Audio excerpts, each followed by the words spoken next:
Hello, welcome back to my channel. Hi అండి, అందరికీ శ్రీరామనవమి శుభాకాంక్షలు. నేనైతే ఈరోజు వ్లాగ్లో శ్రీరామనవమి మా ఊర్లో ఎలా జరుపుకున్నామో మీకు వ్లాగ్లో చూపిస్తాను. చూడండి, మా ఇంటి నుంచి అయితే మా అత్తయ్య మా మామయ్య కళ్యాణం పైన కూర్చొని కళ్యాణం జరిపించబోతున్నారు. సో మేమైతే ఇలా రాముడికి బియ్యం తీసుకుని అయితే ఇంట్లో నుంచి అయితే వెళ్తున్నాము. ఇంకా మండపంకి వెళ్ళేసి మన దేవదేవతలను అలంకరిస్తున్నామండి. చూడండి, రాముడిని, సీతమ్మని, ఇంకా ఆంజనేయ స్వామిని, లక్ష్మణుని అందరినీ అలంకరించి పీఠం మీద అయితే కూర్చోబెడుతున్నాం. ఇంకా కళ్యాణం అయితే స్టార్ట్ అయిందండి. చూడండి, అందరినీ దేవతలని, దేవుళ్ళని అందరినీ అలంకరించి రెడీ చేసుకొని ఇంకా కళ్యాణం అయితే స్టార్ట్ చేశారు. మా అత్తమ్మ మామయ్య కళ్యాణం మీద కూర్చున్నారు. చూడండి, ఎలా స్టార్టింగ్ ఇంకా పూజారి అన్ని పూజలు చేస్తూ వినాయకునికి పూజ చేస్తూ స్టార్ట్ చేశారు.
ఇంకా రాముడికి సీతమ్మ వారికి జీలకర్ర బెల్లం పెట్టడం అయితే జరిగిందండి.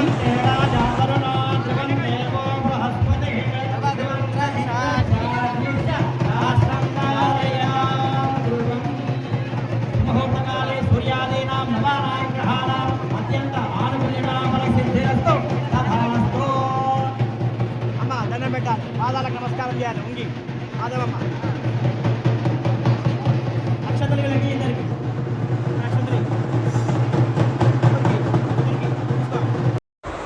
జీలకర్ర బెల్లం పెట్టాక సో కన్యాదానం అయితే స్టార్ట్ అయిందండి. కన్యాదానం చేస్తున్నారు రాముడికి సీతమ్మకి. సో ఎంత మంచిగా అనిపిస్తుందో ఇలా మనకి రాముడి కళ్యాణం చూస్తుండగా మాకైతే దగ్గరుండి చూసే భాగ్యం అయితే దొరికిందండి. మేమైతే చాలా హ్యాపీగా ఫీల్ అయ్యాము. మీరు కూడా చూసి ఆ రాముడి ఆశీర్వాదం మీకు కూడా ఉండాలి, మీ కుటుంబ సభ్యులకి కూడా ఆశీస్సులు అందాలని నేను మనస్ఫూర్తిగా కోరుకుంటున్నానండి.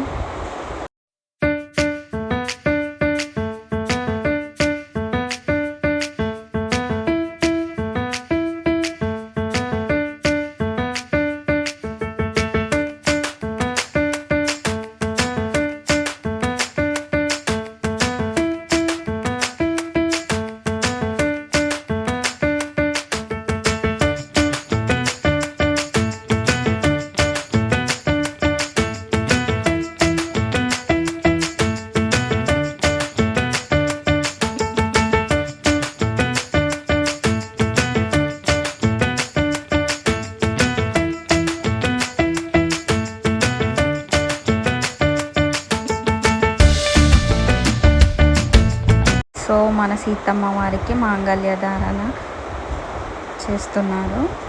సో రాముడికి ఇలా చూపించి సీతమ్మ వారికి అయితే మాంగళ్యం వేయడం పంతులు గారు చాలా బాగా అనిపించింది.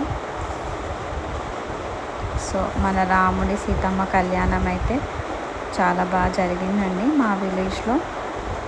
చూడండి, మా మామయ్య వచ్చేసి తలంబ్రాలు వేస్తున్నారు. అలాగే సీతమ్మ చూపించి రాముడికి కూడా తలంబ్రాలు వేస్తున్నారు. సో ఇలా అయితే మన సీతారాముడి కళ్యాణం చాలా బాగా జరిగింది. Thank you. Please subscribe my channel.